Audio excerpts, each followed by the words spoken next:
এক নম্বরের উদ্দেশ্য আহকামুল হাকিমিন, আল্লাহ বলেন কোরআনের বয়ান মানুষগুলা তোমরা শুনবাই, মসজিদে ইমামের পিছনে নামাজ পড়বাই, মাদ্রাসার মধ্যে সন্তানগুলারে দিয়ে আলেম বানাইবা, বড় মুফতি বানাইবা, মুহাদ্দিস বানাইবা, শাইখুল হাদিস বানাইবা, মসজিদের খতিব বানাইবা, ইমাম বানাইবা। উদ্দেশ্য টাকা ইনকাম করবে তা না, উদ্দেশ্য তোমার সন্তান সমাজের সবচেয়ে বড় আলেম হবে তা না। আল্লাহ বলেন উদ্দেশ্য হলো একটা, ফামান যুহজিহা আনিন নার ওয়া উদখিলাল জান্নাহ। বক্তার বয়ান শুই না, মসজিদের ইমামের পিছনে নামাজ পড়া, ওই যে খতিব সাহেবের বয়ান শুই না, উলামায়ে কেরামের দরবারে যাইয়া দুইটা সবক হাসিল করবাই। এক নাম্বার হলো কিভাবে জান্নাতে প্রবেশ করা যায় আর কিভাবে জাহান্নাম থেকে বাঁচা যায়। আহকামুল হাকিমিন আল্লাহ বলেন যে মানুষগুলা জাহান্নাম থেকে বাইচা গেছে, ওয়া উদখিলাল জান্নাহ, জান্নাতে প্রবেশ করছে, আল্লাহ বলেন ফাকাদ ফাস, ওই মানুষগুলা দুনিয়ারও বাদশা আখিরাতেরও বাদশা। চিল্লায় বলুন সুবহানাল্লাহ। আমাদের সমাজের কিছু বাবা আছে, আমরা মনে করি আমার দুইটা সন্তান যদি ইটালি থাকে, দুইটা সন্তান যদি বসুন্ধরা ওই যে শপিং মলে 4টা দোকানের মালিক হয়ে যায়, আমার সন্তান যদি আমেরিকা চইলা যায়, আমি মনে করি আমার চাইতে সফল বাবা এই রাজেন্দ্রপুর গ্রামে আর কেউ নাই। জোরে কোন ঠিক কিনা? তোর কোন ঠিক কিনা? হ্যাঁ, সকালবেলা বাজারে যাইয়া বাবার শরীরের গরমই আলাদা, মানুষের সাথে কথা কয়, বাবাই বুঝতেই পারে না এটা মানুষ না গরু ছাগল। জোরে কোন ঠিক কিনা? আমার আপনার মালিক আহকামুল হাকিমিন আল্লাহ পাক রব্বুল আলামিন বলেন না না, তোমার সন্তান দুইটা আমেরিকা থাকলে আমি আল্লাহর দৃষ্টিতে তুমি সফল না। তুমি তখন সফল হইবা যখন দুনিয়ার সব গুনাহের কাজ ছাইরা দিবা, 5 ওয়াক্ত নামাজ মসজিদে যাইয়া পড়বা, একটা সন্তানরে মাদ্রাসায় দিয়া হাফেজে কুরআন বানাইবা, আলেম বানাইবা, মুফতি মুহাদ্দিস বানাইবা। ওই যে হাটহাজারী মাদ্রাসা, আল্লামা শাহ আহমদ শফি দামাত বারাকাতুহুম, আরে বয়স হয়ে গেছে 103 বছর, এখনো ওই যে হাটহাজারীতে 2 ঘন্টা বুখারী শরীফের দরস দেয়।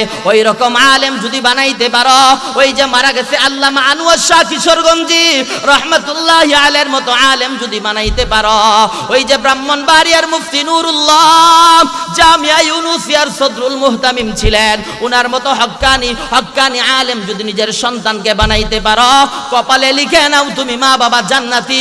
আর সন্তান যদি বেঈমান হয়, সন্তান যদি ইয়াবাখুর হয়, সন্তান যদি ফেন্সিকুর হয়, সন্তান যদি মা বাবার কথা শুনে না, সন্তান যদি মা বাবার দিলের মধ্যে আঘাত দেয়, মা বাবার চোখ দিয়া যদি জোর জোর করে পানি ফালায়, আল্লাহর পয়গম্বর বলেন হুমা নারুকা ওয়া জান্নাতুকা, তোমার মা বাবাই খুশি, আল্লাহ খুশি, নবী খুশি, তোমার জন্য জান্নাত প্রস্তুত। আর তোমার মা বাবা যদি তোমার প্রতি অসন্তুষ্ট হয়, তোমার মা বাবা যদি তোমার প্রতি নারাজ হয়, আল্লাহ নারাজ, পয়গম্বর নারাজ, আল্লাহর তৈরি জাহান্নামের আগুন তুমি সন্তানের জন্য অবধারিত। চিল্লায় বলুন কথা ঠিক কিনা?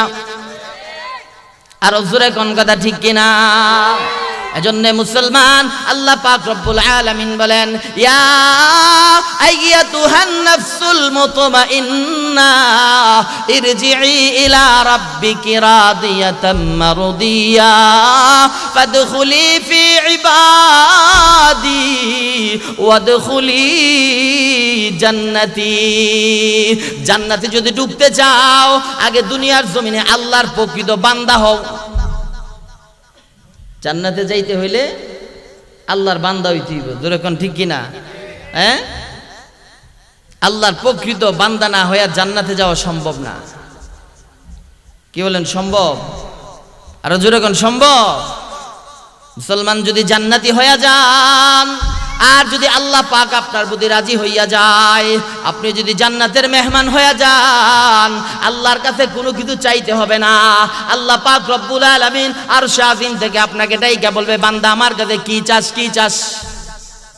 দুনিয়ার জমিনে আল্লাহর কাছে আমরা চাই, আর জান্নাতে যাওয়ার পরে আল্লাহ আমাকে আপনাকে বলবে আমার কাছে কি চাও, কি লাগবে? জান্নাতি মানুষগুলা জান্নাতে যাওয়ার পরে ওই জান্নাতি মানুষগুলা জবান দিয়া উচ্চারণ করে কিছু বলবে না, আল্লাহ আমার এইটা লাগবে, ওইটা লাগবে, ওইটা লাগবে। দিলের ভিতরে কামনা বাসনা শুরু হয়ে যাবে। আসমানের মালিক, আরশের মালিক আল্লাহ ফেরেশতাকে হুকুম করবে, আমার বান্দা দুনিয়ার জমিন থেকে 5 ওয়াক্ত নামাজ পড়া ফজরের সময় ঠান্ডা পানি দিয়া ওযু বানাইয়া ইমামের পিছনে আল্লাহু আকবার বইলা নামাজে দাঁড়ায় গেছে। সুবহানাল্লাহ, সুবহানাকা আল্লাহুম্মা ওয়া বিহামদিকা ওয়া তাবারাকা ইসমুকা ওয়া তাআলা জাদ্দুকা ওয়া লা ইলাহা গায়রুক, আলহামদুলিল্লাহি রাব্বিল আলামিন, আর রহমানির রহিম, মালিকি ইয়াউমিদ্দিন, ইয়াকা না'বুদু ওয়া ইয়াকা নাস্তাঈন। ওই সূরা ফাতিহার শেষে সুন্দর করে সূরা মিলায়া নিছে। রুকুতে গেছে সুবহান রাব্বিয়াল আযীম, সুবহান রাব্বিয়াল আযীম। আবার সিজদায় চইলা গেছে সুবহান রাব্বিয়াল আলা, সুবহান রাব্বিয়াল আলা, সুবহান রাব্বিয়াল আলা। আল্লাহ পাক ফেরেশতাকে ডাইকা বলবে যে এই বান্দা দুনিয়ার জমিনে নিজের মন যেইভাবে চলছে ওইভাবে চলে নাই, নিজের মন চাইছে গান শোনার জন্য, আমার বান্দা গানের আড্ডায় যায় নাই।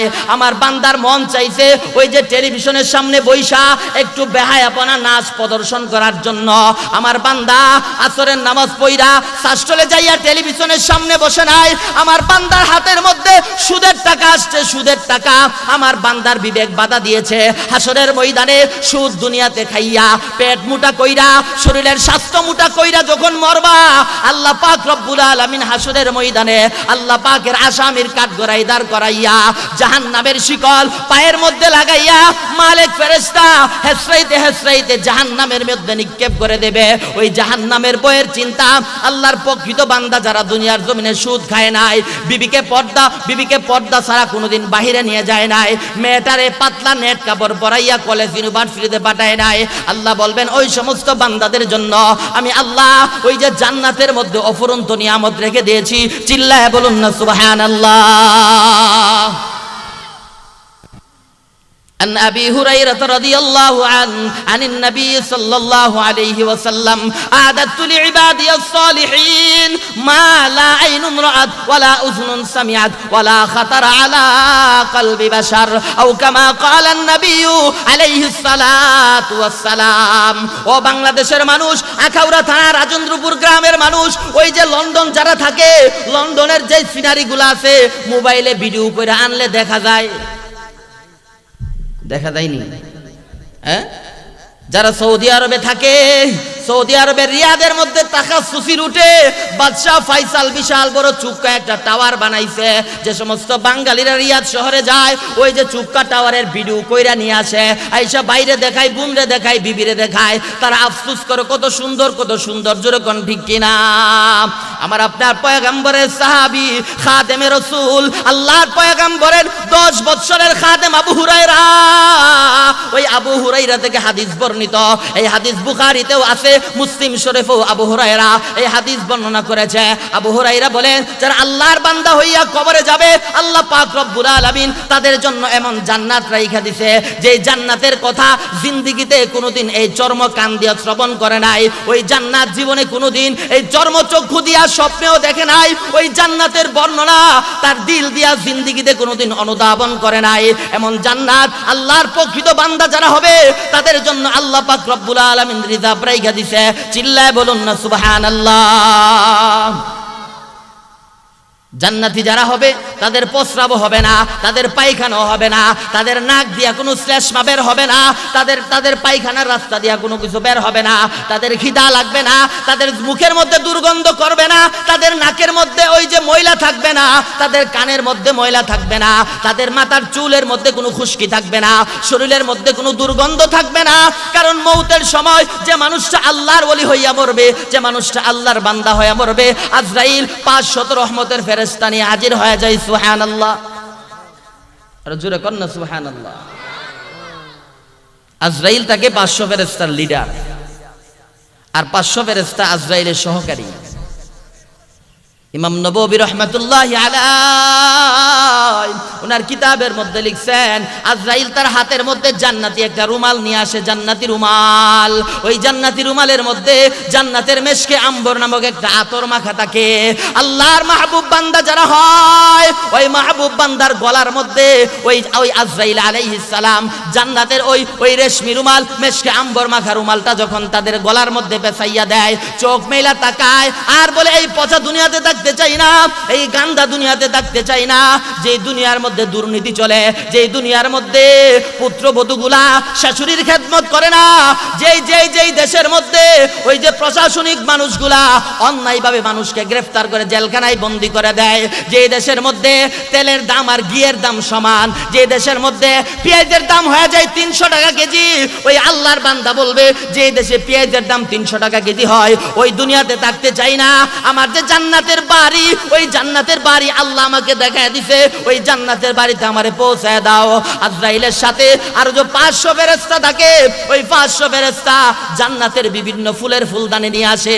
ওই ফুলদানি নিয়ে আল্লাহর বান্দার চতুর্দিকে যখন ঘুরতে থাকে, ওই জান্নাতি বান্দা ওই জান্নাতি ফুলের ঘ্রাণ শুই না আত্মহারা হইয়া আল্লাহকে ডাইকা বলে, আল্লাহ, এই পচা গান্দা দুনিয়াতে থাকতে চাই না, আমার যে বাড়ি তুমি জান্নাতে বরাদ্দ দিয়েছ, ওই জান্নাতের বাড়িতে তাড়াতাড়ি আমারে পৌঁছায় দাও। চিল্লায় বলুন সুবহানাল্লাহ। জান্নাত বড় দামি জিনিস, যেরকম ঠিক কিনা? এই সুদ খাইলে জান্নাতে যাওয়া যাবে? হ্যাঁ, ঘুষ খাইলে জান্নাতে যাওয়া যাবে? এলাকার মধ্যে গানের অনুমোদন দিলে কি জান্নাতে যাওয়া যাবে? যে সমস্ত সর্দার মাতাব্বর সমাজের মধ্যে আছে, ওয়াজ মাহফিলও আসে, আবার গানের মধ্যেও প্রধান অতিথি হয়, আল্লাহর কসম এই মানুষটা মৌতের সময় কালিমা নসিব হয় কিনা আল্লাহই ভালো জানে। জোরে কোন ঠিক কিনা? আরো জোরে আওয়াজ দিয়া কোন ঠিক কিনা? যেই পাড়াতে গান হয়, যেই মহল্লাতে গান হয়, যেই পাড়াতে নারী পুরুষ উলঙ্গ হইয়া দুল বাজনা নিয়া রাত্রে 3টার সময় আল্লাহর কিছু মাহবুব বান্দার নামাজে ব্যাঘাত ঘটায়, আল্লাহর কিছু জাকের বান্দার জিকিরে ব্যাঘাত ঘটায়, আল্লাহর কসম ওই এলাকাতে গজব আসবে, এর মধ্যে বিন্দু পরিমাণ কোনো সন্দেহ নাই। চিল্লা বলুন কথা ঠিক কিনা? এজন্যে আমরা যারা মুসলমান আছি, নিজেরা যারা মুসলমান দাবি করি, এই সমস্ত গান বাজনার আসর, শরীরের 1 ফোঁটা তাজা রক্ত থাকতে এই গান বাজনা বন্ধ করতে হবে। চিল্লা বলুন কথা ঠিক কিনা? সবাই কয় না, কারণ গানের বিরুদ্ধে কথা কইলে পরের দিন আবার সমস্যা হইতে পারে। যেরকম ঠিক কিনা? হ্যাঁ, এটা প্রকৃত ইমানদারের পরিচয় না, এটা প্রকৃত মুমিনের পরিচয় না। চিল্লা বলুন কথা ঠিক কিনা? আরো জোরে আওয়াজ করে বলুন কথা ঠিক কিনা? হ্যাঁ, এজন্য আল্লাহ পাক রব্বুল আলামিন বলেন, ইয়া আইয়াতুহান নাফসুল মুতমাইন্না ইরজিই ইলা রাব্বিকি রাদিয়াতাম মারদিয়া ফাদখুলি ফি ইবাদি ওয়াদখুলি জান্নাতি। আল্লাহ গো বান্দা, আসো আমার দিকে আসো। পবিত্র আত্মাওয়ালা মানুষ, আত্মাকে পবিত্র যারা করেছো, মুতমাইন্না যাদের অন্তর মুতমাইন্নার স্তরে পৌঁছে গেছে, ইরজিই আসো আমার দিকে আসো। ফাদখুলি ফি ইবাদি ওয়াদখুলি জান্নাতি। ওই যে 21 ফেব্রুয়ারি গেল, লক্ষ টাকার ফুল শহীদ মিনারে নিয়ে ঢাইলা দিল।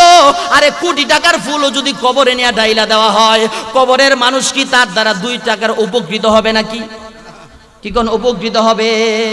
আল্লাহ বলেন, লা তুশরিকু বিল্লাহ, বান্দা আমি আল্লাহ সব গুনাহ মাফ করব রে, শিরিকের গুনাহ আমি আল্লাহ মাফ করব না। এই কবরে ফুল দেওয়া শিরিক। জোরে কোন ঠিক কিনা? আরো জোরে কোন ঠিক কিনা? কবরে আল্লাহ নবী বলেন, কবরে ফুল দেওয়া যাবে না, কবরে সেজদা দেওয়া যাবে না, মাজারে সেজদা দেওয়া যাবে না, পীরের পায়ে সেজদা দেওয়া যাবে না। সেজদার মালিক আকাশের মালিক, হায়াতের মালিক, মউতের মালিক, গোটা আলমের মালিক আলহামদুলিল্লাহি রাব্বিল আলামিন। ওই যে রাব্বিল আলামিন তোমারে যে খাওয়ায়, তোমারে যে পালে, তোমার বিবির রেহেমের ভিতরে যে আল্লাহ সন্তান ঢুকায় দেয়, তোমার বাচ্চারে যে আস্তে আস্তে বড় করে, তোমার বিবিরে যে খাওয়ায়, তোমার বংশের মানুষকে যে লালন পালন করে, এই রব্বিল আলামিন, ওই রব্বুল আলামিনের কপালে, ওই রব্বুল আলামিনের কুদরতি কদবে তোমার কপাল ঠেকায় দেওয়া, ওই রব্বুল আলামিন তোমার সেজদা পাওয়ার যোগ্য।